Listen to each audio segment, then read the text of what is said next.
All right, so we're back. I wanted to talk a little bit more about the void and some concepts associated with the void.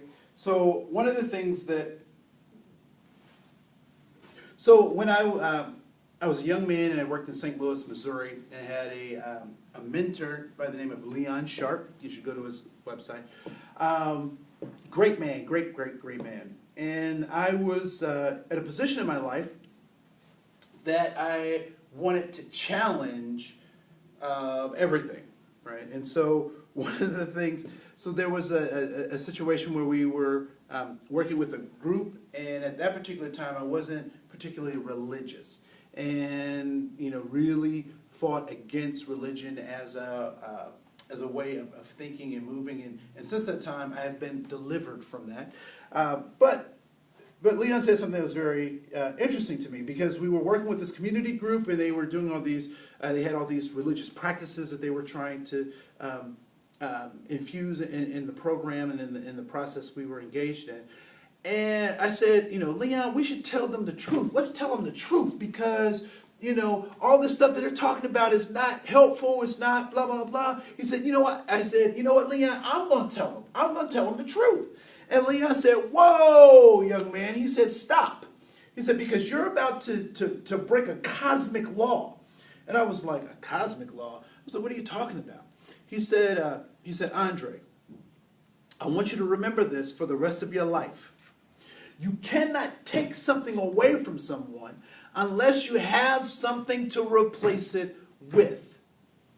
And he said, if you don't have anything to replace their religious fervor with, if you don't have anything to replace their hope with, if you don't have anything to replace their motivation with, don't take it away from them. So I took that to heart. And so what I understand is, if there is a hole or a void in someone's life, it will be filled by something.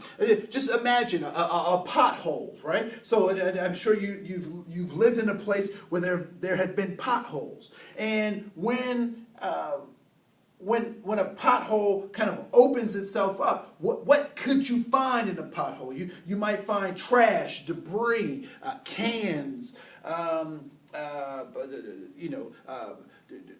gum wrappers, cigarettes, all sorts of things in that hole. But what is supposed to be in the hole? Cement or asphalt, or whatever the combination of ingredients are to make that a drivable pathway.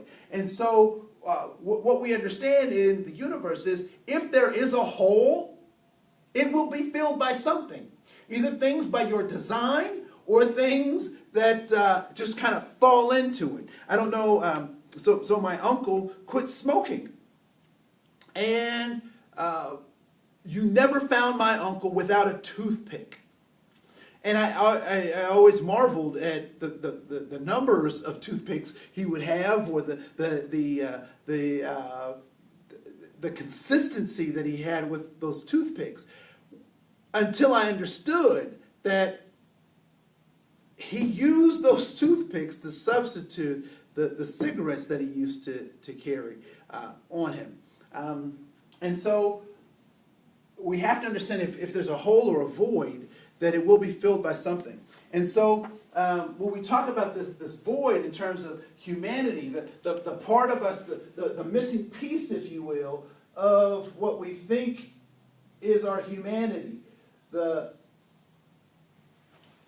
this missing piece, this void, we know that it can only be filled with the completion of the relationship between the healthy body and the healthy spirit. That relationship can fill that void. However, there are other things that are competing for that. And so one of those things is this concept of consumerism. Right? So consumerism plays a role in that. And it shows up, consumerism, commercialism, hoarding is one of those ways that people try to fill the hole in their void. fill the hole in their soul is by hoarding. Oftentimes we seek the approval of others, so we seek for friends, family. I think Facebook has really been an interesting social tool to actually analyze how people interact, or the needs that people have. And the things that people post on Facebook is just absolutely incredible, because they have a need to be filled. And we call people friends who aren't our friends, because they help us to kind of fill this void. We end up, to fill that void, we end up with things that are conscious and unconscious habits. Overeating, undereating, smoking, over-exercising, under-exercising. And Alfred Adler referred to those things as neuroses, that in the effort to fill this void, between filling the void and the absence of that void, we have what Alfred Adler would refer to as neuroses. We also look to fill that void. We look for purpose or non-purpose. And so, and I tell the young people that I work with, there's two ways to find out about your purpose. One is to ask what your purpose is, and the other is to define what your purpose is. But in order to help us fill that void, we'll look for a sense of purpose.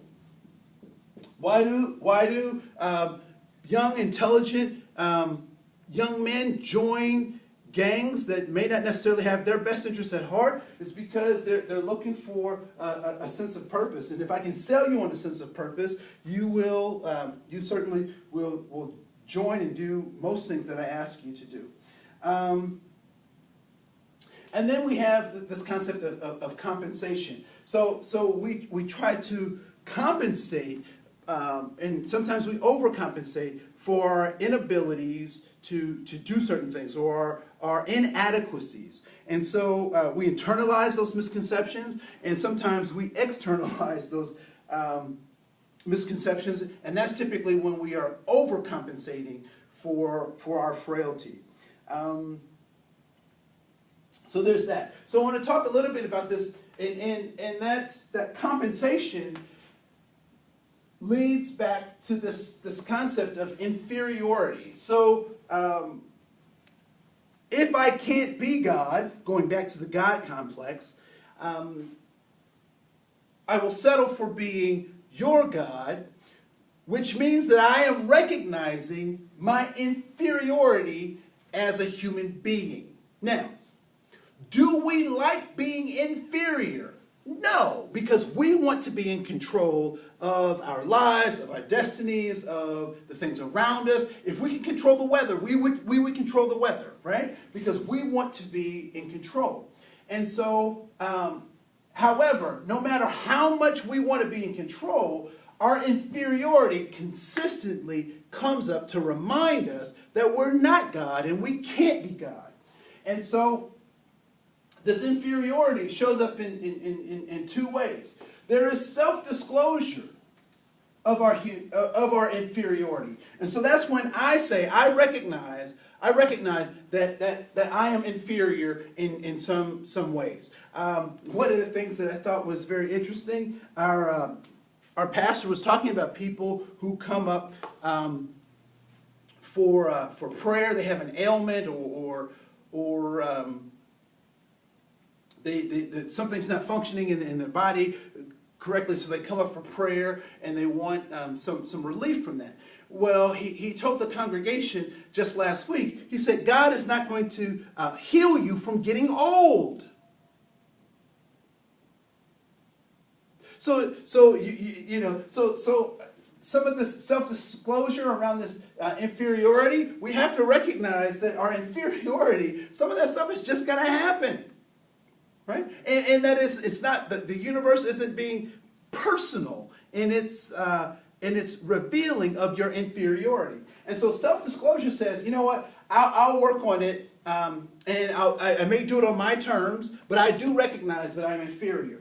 And inferiority can show up when you're self-disclosing your inferiority, it can show up in two ways, right? So you'll work on it on your own terms as opposed to being forced to work on it, and it can lead to more self-awareness, right? Or in some ways, it can lead to self-shame and self-protection. It's that you say, you know what, I understand that I'm inferior, and I want to work on it, and I want to make that better so I get more self-awareness. Or you can become a self-protectionist where you say, you know what, my inferiority, I admit it, but I don't want to change. I don't want to adapt, or I want to protect myself from ever feeling that way again or ever recognizing my inferiority. That's when we do our self-disclosure. The void also, or this inferiority also gets exposed, can be exposed openly.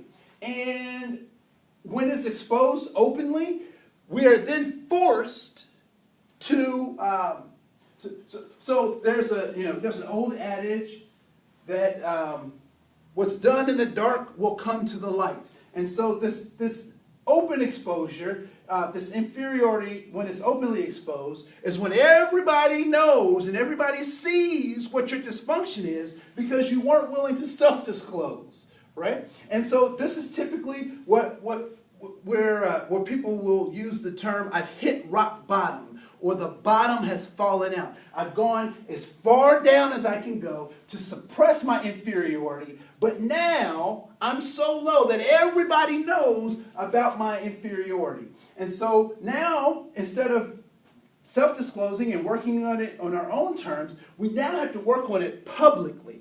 And so for some folks, that's helpful. So going to AA meetings, going to support groups, going to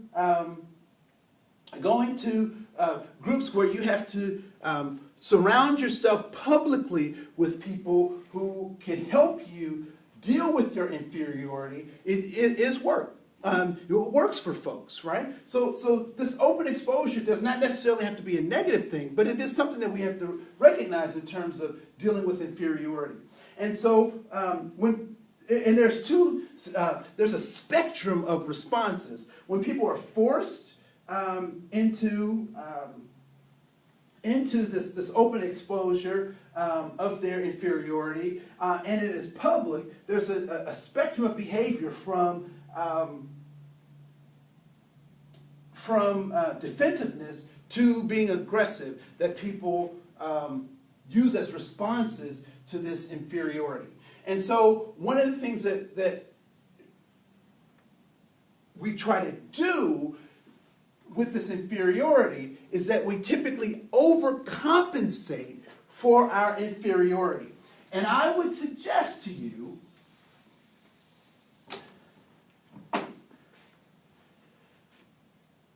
that bigotry,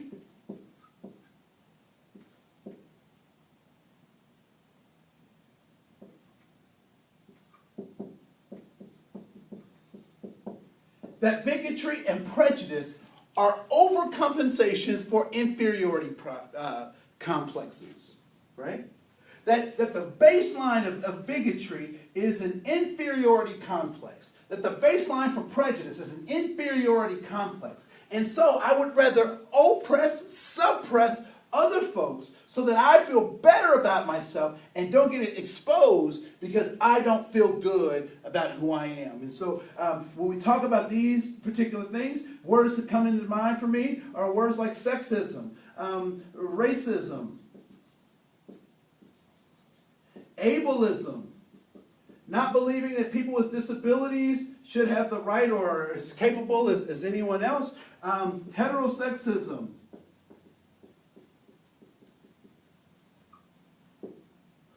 I would even go as far as looksism, that if you don't look the model type, whatever the model type is for your nation state, that you don't deserve all the rights and benefits. And so this inferiority becomes pretty powerful when we start talking about its effects in these particular ways. And so so that void that the free market says it can sell us. Now here's the interesting thing. Inferiority is so tricky because whether it's self-disclosure or it's being forced by being open, the more I try to, the less I deal with this inferiority, the greater the inferiority grows. The more I feel like I need to compensate for that, right? And so you'll even have people who are victims in these particular systems, in these isms, who perpetrate the same ism that they have been a victim of to the same group. Or you'll have intergroup, because people want to be those crabs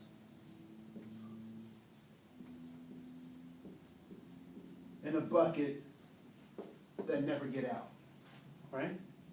And so bigotry and prejudice are inferiority complexes gone awry, and they set the stage for sexism, racism, ableism, heterosexism, lookism, and many other isms that our culture has to deal with.